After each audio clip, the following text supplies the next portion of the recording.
What's up, DBs? Coach D Magic here, former D1 defensive back. We're here to break down some Nordic Storm ELF film, break down the highlights. I'm a DB guy, so even though you see them scoring on offense, I'm a DB guy, so I'm going to break it down from the DB's perspective, what went wrong here, what I would teach differently, do differently. If I was their opponent, make sure you go to thedbnetwork.com if you want our DB package. We got cornerback drills, nickel drills, safety drills, speed and agility, and weightlifting programs so you guys can lift like a D1 athlete, run like a D1 athlete, and know the techniques that they're teaching in the in D1 and in the NFL. In this first play, we're going to focus on the corner. And this play is kind of difficult because I would love to know what the coverage is. It's hard to kind of tell. It could be cover. It could be quarters. Maybe cover 2. It doesn't look like it's a cover 0. And then it's, there's definitely a coverage bust, right? Because we don't have anyone take the flat. So I believe it should be this guy here, because we have the safety taking the tight end. All right. So I don't know. It's difficult to tell what this is supposed to be because it's a busted coverage, but we're going to try to break down a couple things, right? Based on what we know. So I want us to take a look at this diagram first. So these are the split rules. These are press split rules that the NFL uses. And the reason I'm showing you this is because the ELF and the NFL use the same hashes. All right. Their hashes are a lot closer than they are in college. So this will tell you which leverage the corner should pick based on if it's man, quarters, or fire zone. Based on where the receiver split is, where he lines up. All right. So and that doesn't matter kind of where the ball is. There's studies, right? You haven't really seen a difference between the ball being, middle right hash or left middle. It just goes based on, the hashes being closer in general, right? And then where he's lining up. So if that receiver is lining up at the bottom of the numbers, I think we should be outside leverage. Let's just say he's supposed to be inside, right? I don't want to spend too much time on that. Let's break down the footwork, okay? Now, as a corner, you want to be watching anywhere from bottom of the numbers to the leverage hip, so inside hip. I've seen some people say leverage knee. So we're just going to watch this area right here, right? And tell me if that area moves anywhere. If it stays in the middle, moves to the inside, moves to the outside. All right? So on the snap, it looks like everything stays right in front of us. All right. So we take an inside step, then we take a drop step, right? And then instead of kick stepping to remain on top, we reach. Okay. So regardless of what the coverage is, if we're going to press, okay, we have errors in our footwork. Okay. You could take an inside step like this. Okay. But this drop step is what opens our hips, right? And if you're going to open your hips like that, you're still not out of the game, okay? But you cannot reach eyes, feet, and then hands. So we had an opportunity to use our feet, but we used our hands, all right? Swiping at air, and we get beat. All right, so there's a lot going on there because I don't know the coverage, If it's anything but cover 0, I think we should be outside. Let's say it is cover 0. I would be off. Playing catch technique, okay?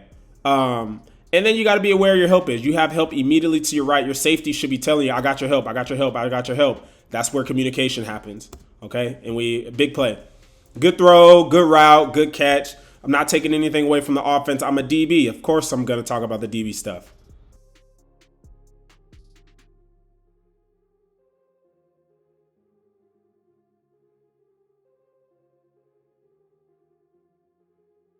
Right here, we allow a long run, and this is all due to, IQ and discipline in the moment, okay? Okay, you got to leverage the football or create a cup, okay? As a corner, where your primary responsibility is to leverage the football, is to contain the football, is to force the football back inside, no matter what, all right? So even though the ball goes inside here, you have to continue to track the near hip, all right? You see how we're in front of the football here. We're not tracking the hip. We're looking the guy in the eyes. Okay. So we need to be inside out, outside in, and then he's going to fill in the middle. So we should be tracking this outside hip right here. Staying in leveraging the football with this outside hip. We do a good job here. All right, the hook misses, but we should be step replacing, galloping, shimmying to the near hip. We get over the top, and now, look, no one's containing the football. And the safety, all right, the safety doesn't know where to fit because we're not giving him a run fit. Inside out, outside in, and he should fit right down the middle because we're not doing what we're supposed to do. Now he can't fit and make you right, all right? So do your job, stay outside, track the outside hip, leverage the football. And you see this a lot in just all levels of football, period. But, hey, good play. It looks like the Nordic Storm have some strong receivers, bro. Goodness gracious, those dudes look tall and strong. And they got a good QB. And they got... Now, plays like this are why the Nordic Storm is going to have success this season. Okay, several reasons, right? Like, you got the quarterback. That's first and foremost. So you got maybe the best quarterback in the league, right? Then you have the linemen, all right? You have the bodies, okay? And then, first of all, like, look how big this dude is. Look how big this this tight end's arms are. Goodness gracious, right? So you're going to have the bodies. You're going to have the quarterback. And then you're going to have the scheme. This is very difficult, right, to deal with. All this eye candy, okay? When I say eye candy, it means you're going to get a lot of things to look at, a lot of misdirection. So... all right, we got, let's say, man, this might be 22 personnel. So 22 personnel is two backs. All right, you got big number 60 something at the fullback. Looks like tight end here. So two backs, two tight ends, 22 personnel, which you don't see often. Okay, you get the tight split here. So as a corner, you got to be alert for mesh. Okay, so if you don't have like flow rules, or if you don't know what flow rules are, or if you don't have good eye discipline, this is going to work all the time. And I know European football, right? Like, you're only practicing twice, maybe 3 times a week. So even if you prepare for this, right, it still takes an incredible amount of discipline, okay? Especially when you got the quarterback who knows how to sell it, right? He understands the scheme. Fake, okay, I'm going to keep my eyes here because we got the fullback leaking out. So 90% of teams are going to have bad eye discipline, meaning they're going to be looking at everything but their keys.